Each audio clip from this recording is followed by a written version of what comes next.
Kravadanyan nasıl zıbı burada saklıyorlar. Heyecandan elə birisini sualamamız kimdə? Gediş oradadır. Mikael'in adına türmə.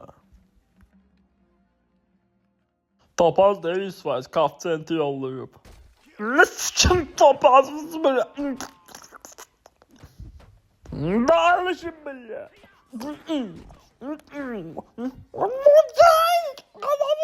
Sen sözledin bir çağal türmez pis değil ha. Kurt çaren kimi kakam tela kakay kakay. Ay Allah böyle.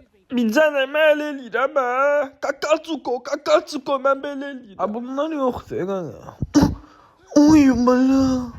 Oy ananı sikim. Kravadanyan inatla zıp. Aslında siktirirsiniz burada kanka. Oy bala. Təcil şəkildə tamam eləmək lazımdır. Var yoxuna nə problem var yoxuna. Bunu var da yanında senden siksen. Çok ya. Wow, billa kung fu. Yanılmaz ölmez vatanı bölüğün analık. Gaga niye gelmiş ki? Başıma bu ne hareketti? Çıkış orada değil bile yumayı. Gaga sence bizi numaralı değil bu hayat. Bir de bizden açtırsan sana navis çözmemiştin. Özümüzün yaman attık kuyruk kim yaparsınız böyle. Diricede de bence de. Yani sıçtı bu da. Sen gösterine koymadan bas bayra böyle. Hemen değilsin. Sana götünü vermiş. Hemen buralara gelmek için. Burada amını sıçtırıp gelip çıkartacağım böyle. Bas bankama bile.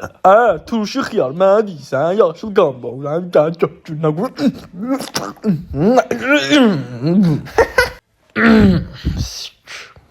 Belə. Ana bu sikim. Peti. Boynuzumu götürə soxarım ha. Sikim o soxca.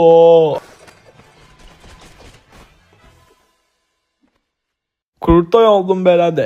Gözəl gündüz Terovkan xeyli. Ay belə nə olur gəl də. Mama vıt hani.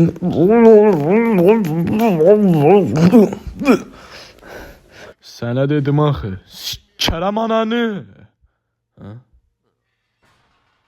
Nə oldu ha? Davay. Sözümü tut sıçdırı gədirik basmağa cama. Hara geysiz? Ha? Boğan da mən qurtarmışam.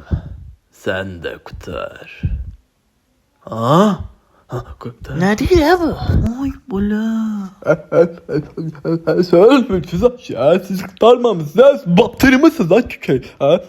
Kim sizin var yokunuzu? Günde 70 defa sıkayım zaten bundan sonra bilet. Ama lastik. Ölün de bile. Çişdi Allahlar. Götümüzü buna göre yormuşuz. Korkak yığını bile. Biz öldüreceğiz onları. Hal olsun. Meymun. Kakay. Sen götürü dağılacam cabro. Sen elə bilirdin ki, belə rahat udassan, cırıq belə sən sikəcəm burada. Ona bir sikimə. Dur onu belə. Dur lan.